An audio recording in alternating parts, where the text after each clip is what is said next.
नमस्कार दोस्तों, मैं आरजे सीएन आपका दोस्त, आपका मित्र। मैं कुछ आपको ऐसा वीडियो दिखाना चाहता हूँ जो आपकी आँखों में से पानी आएगा, दिल चूर चूर हो जाएगा। मेरे दोस्तों, ये वीडियो देखिए। अगर आसपास कई लोग आपके पास ऐसे लोग हैं तो प्लीज़ आप उनकी मदद कीजिए, उनको खाना खिलाइए। भूखे हैं तो खाना खिलाइए, प्यासे हैं तो पानी पिलाइए। अगर आपके पास कुछ पैसे हैं तो उनकी ज़रूरतें पूरी कीजिए कि वो अपने घर सही सलामत पहुंच जाए। सरकार उनके लिए कुछ नहीं सोच रही, उनके बारे में कुछ नहीं सोच रही। कितने लोग बच्चे को लेके, मासूम बच्चे को लेके पैदल जा रहे हैं, रो रहे हैं। हम घर पे जाना चाहते हैं, हमें खाने के लिए नहीं, हमें पीने के लिए पानी नहीं है, खाना नहीं है। खाना बिन पानी बिन वो मर रहे हैं, कई मील पैदल जा रहे हैं, पर सरकार उनके ऊपर ध्यान नहीं दे रही। सरकार तो वो विदेशों में जो बैठी है उनको प्लेन से, उनको हवाई जहाज़ से ला रही है। वाह! और इनके लिए सरकार के पास पैसे नहीं, कुछ नहीं है सरकार के पास इनके लिए। इतने साल सरकार ने कुछ नहीं किया, कुछ भी नहीं किया। आज इतनी हालत ख़राब हुई देश की, बेरोज़गारी इतनी बढ़ गई है, भारत देश इतना पीछे चला गया है। आइए कुछ तस्वीर आपको दिखाते हैं। मैं आपको कुछ तस्वीर आपको दिखाता हूँ, कुछ वीडियो आपको दिखाता हूँ जो घर जाने के लिए तरस रहे, रो रहे हैं, ना खाने के लिए है, ना पानी पीने के लिए, मर रहे हैं, पैरों में छाले पड़े हैं, बस मर रहे हैं, भूख से मर रहे हैं, पैदल जा रहे हैं। और कितने लोग तो ऐसे ही पैदल चलते चलते मर गए। कितने मासूम बच्चे रो रहे हैं, पर उनका दर्द कोई नहीं जानेगा। मेरे भाइयों, मेरे बहनों, मैं आपको कह रहा है कि आसपास आपको कोई ऐसे दिखाई दे तो आप उनको खाना खिलाइए और आप उनको पानी पिलाइए। अगर आपके पास कुछ पैसे हैं तो उनकी ज़रूरतें पूरी कीजिए और दुआ कीजिए भगवान से, अल्लाह से, ईश्वर से, वाहिगुरु से दुआ कीजिए कि वो सही सलामत उनके घर पहुँच जाइए। मेरे भाइयों बहनों, हिंदू मुस्लिम करना मत, क्योंकि हिंदू मुस्लिम करके ये लोग राजनीतिक करते हैं हिंदू मुस्लिम के ऊपर। बस इन्हें वही चाहिए मेरे दोस्त। ऐसे लोग आपको दिखाई दे तो उनकी मदद कीजिए, प्लीज़ आप उनकी मदद, उनकी हेल्प कीजिए। घर पहुंचाने के लिए उनको आप मदद कीजिए। भूखा है तो खाना खिलाइए, प्यासा है तो पानी पिलाइए। दोस्तों, बहुत शर्म आती है मुझे, ऐसा मैं देखता हूँ, आंखों में से आंसू आते हैं। दोस्तों, आज सरकार की नाकामियों के ऊपर क्या कहे, सरकार की नाकामी के ऊपर बस ये लोग जश्न मना रहे हैं और लोग महामारी से मर रहे हैं, भूख से मर रहे हैं लोग, और ये लोग जश्न मना रहे हैं। आज उनके खातों में सीधा पैसे डालना चाहिए, जो जिधर है उनके खातों में पैसे डालना चाहिए, किसानों के खातों में पैसे डालना चाहिए, सबके खातों में पैसे डालना चाहिए। गरीब मजदूर तो आज वो किधर नहीं जाते हैं, वो आज उनको रोटी की व्यवस्था करनी चाहिए थी, उनकी रहने की व्यवस्था करनी चाहिए थी सरकार ने, और आज कुछ नहीं कर पाती। इतना साल वो सत्ते में रह के सरकार ने कुछ नहीं किया, बल्कि भारत देश को कमज़ोर कर दिया, खोखला कर दिया। आज भारत देश इतना पीछे, बेरोज़गारी में इतना पीछे चला गया, ठीक समय से में इतने पीछे चले गए कि भारत का प्रधानमंत्री बोल रहा है कि मेरे पास पैसे नहीं हैं।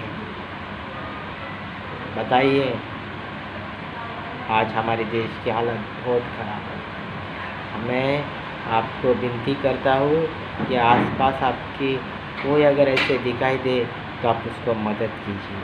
आइए कुछ वीडियो मैं आपको दिखाता हूँ, देख लीजिए, आँख में से आंसू आएगा और दिल तड़प उठेगा। देख लीजिए कुछ वीडियो जो अपने घर वो जाना चाहते हैं।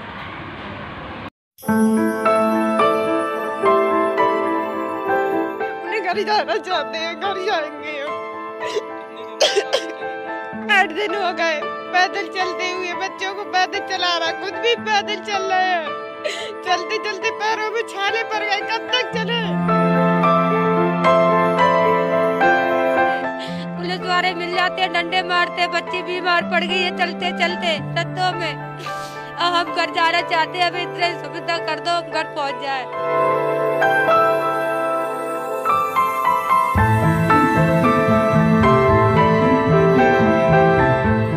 हे दर्द, अब तू ही रहम कर, इतना भी ना तड़पा कि रहम दिल लोग इंसानियत ही भूल बैठे।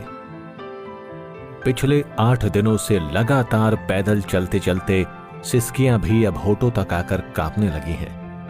पैरों में इतने छाले पड़े हैं कि कदम जमीन पर रखते ही लड़खड़ा जाते हैं। आंखों में आंसू भी सूखने को हैं। हे सरकार, हे मालिक, इन गरीबों में अब तो जिंदगी जीने की जरा सी हिम्मत बाकी है, कहीं वो भी टूट ना जाए। कुछ कीजिए, भाषण छोड़िए, मदद को हाथ बढ़ाइए और इन गरीबों को घर पहुंचाइए। हमें ऊपी जाना है, हम परेशान हैं, नहीं कुछ खाने को नहीं कुछ है। हम और चलते चलते और छाले पड़ गए पैरों में, हाथों पैरों में दर्द हो रहा है, चला नहीं जा रहा है। कब तक चले हम पैदल? 8 दिन हो गए हमें चलते हुए, अब हमने भी जाना चाहते हैं। हमारी कोई व्यवस्था करो, हमें घर पहुंचाओ। कहाँ से चले थे आप? अभी कहाँ पर? पंजाब से, गढ़शंकर घाई से। अच्छा, अब पुलिस वाले क्या बोलते हैं आपको? पुलिस वाले जाने नहीं देते, अगर उनसे ज्यादा नौरे पाते करो, 5 छूते हैं, फिर भी वो नहीं निकलने देते, और कुछ कहो तो डंडे मारते हैं। लाचारी देखो इन बेचारों की, 2 वक्त की रोटी भी नसीब नहीं होती। कोई रहमदिल इंसान मिला तो खाना खिला देता है, और कोई संवेदनहीन से भेंट हुई तो दुत्कार कर भगा देता है। छोटे छोटे बच्चे पैदल चलते हैं, खेतों में सोते हैं, पेड़ों के नीचे आराम करते हैं, लेकिन इनके आंसू पोंछने वाला कोई नहीं है। सरकार आश्वासन देती है, पुलिस डंडे से पीटती है, मंजिल दूर है और दर्द इतना कि जुबान से यही निकलता है, और कितना चलूं, और कितना चलूं। अपने घर जाना चाहते हैं, घर जाएंगे हम। कितने दिनों से कहाँ से चले थे आप? 8 दिन हो गए पैदल चलते हुए, बच्चों को पैदल चला रहा, खुद भी पैदल चल रहे हैं। चलते चलते पैरों में छाले पड़ गए, कब तक चले? भी नहीं मिल रहा, पर किसी ने दे दिया तो खा लिया, नहीं दिया तो भूखे चल रहे हैं। हम अपने घर जाना चाह रहे हैं, मैं घर पहुंचा, हम यहीं नहीं रहेंगे। इतने दिन हो गए हम भूखे हैं, पेट में कुछ खाना भी नहीं गया है। तो खाना नहीं गया, घर की याद आ रही है? हाँ, घर की याद आ रही है।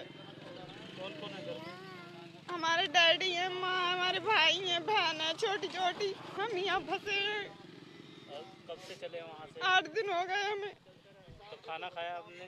खाना कोई दे देता तो खा लेते, नहीं देता तो नहीं खाते। तो छोटे छोटे बच्चे हैं आपके साथ, किसी ने दूध दिया हो, किसी ने बच्चों के लिए कुछ? तो बच्चों को खिलाए, हम खाए। बच्चों के लिए किसी ने इंतजाम किया? किया, कुछ बंदो ऐसे अच्छे हैं, उन्होंने दे दिए, बहुत से ने नहीं दिया, दुत्कार दिए, जाओ यहाँ से। कोरोना का कहर और लॉकडाउन की मार झेल रहे देश के लिए मोदी सरकार ने 20 लाख करोड़ का आर्थिक पैकेज दिया है, मगर उसमें घर के लिए निकले प्रवासियों के लिए कोई जगह नहीं है। सरकारें दावा करती हैं कि मजदूरों की हर संभव मदद की जा रही है, धीरे धीरे उन्हें घर पहुंचाया जा रहा है, लेकिन ये तस्वीरें कहती हैं कि सरकार की कथनी और करनी में बहुत बड़ा फर्क है। पलायन के इस दर्दनाक दौर में अब तक 100 से ज्यादा मजदूर मौत का निवाला बन चुके हैं, और सरकारें अभी तक दावों पर ही टिकी हैं। कहा जाता है, हम करेंगे, हम कर देंगे, प्रवासियों को घर पहुंचा देंगे, लेकिन धरातल पर सच्चाई देखो। प्रवासियों की हालत ऐसी है कि कलेजा कांप उठे। हम घर पे जाना चाह रहे हैं, हमें घर पे पहुंचाओ। कुछ मजदूरों से इतने कहला कि हमारे घर पे पहुंचा दो, हमें खाने को नहीं मिलता है, पहनने को नहीं मिलता है। मतलब हम काम कर रहा था, हमारा ठेकेदार भाग गया था, मैं छोड़ के, और उनसे हम भागे थे, इसके हमारे बच्चों को खाने को नहीं दिया था किसी ने। तो हमने कि बच्चों को ले अपने घर पहुंचाएंगे, तो रास्ते में कोई तुम जैसे भैया मिल जाते थे, वो हमें खिला देते थे, तो हम बच्चों को खिला देते, अपना खाते की बच्चों को खिलाते थे। पुलिस वाले मिल जाते, डंडे मारते, बच्ची बीमार पड़ गई है चलते चलते रस्तों में। अब हम घर जाना चाहते हैं, अब इतनी सुविधा कर दो, हम घर पहुंच जाए। साना ऊपी जाना है। सरकारों में बैठे सत्तासीन लोग और प्रशासन की बागडोर संभाल रहे अधिकारी ये क्यों नहीं सोचते कि मजदूर भी उनकी तरह ही हाड़ मांस के बने हुए हैं। इन्हें भी भूख लगती है और दर्द भी होता है। हरियाणा के करनाल से गुजर रहे ये प्रवासी मजदूर पंजाब से पैदल चलकर यूपी बिहार स्थित अपने घरों को जा रहे हैं। वोट इन्होंने भी दिया था, सत्ता बनाने में इनका भी हाथ है, मगर इन मुश्किल दौर में कहीं ना कहीं सत्तासीन लोगों ने इन्हें तन्हा छोड़ दिया है। बता दें कि प्रवासी मजदूरों की लॉकडाउन में नौकरी चली गई, बचे खुचे पैसे खर्च हो गए, राशन के लिए मोहताज होने लगे तो भूख की तड़प में घर याद आया और ये पैदल ही घर की ओर निकल पड़े। 8 दिनों से पैदल चलकर थक चुके हैं। अब कौन पहुंचाएगा घर? जहां मौका मिलता है वहीं गुहार लगाते हैं, मगर सुनता कोई नहीं। करनाल से केसी आर्या, पंजाब केसरी टीवी।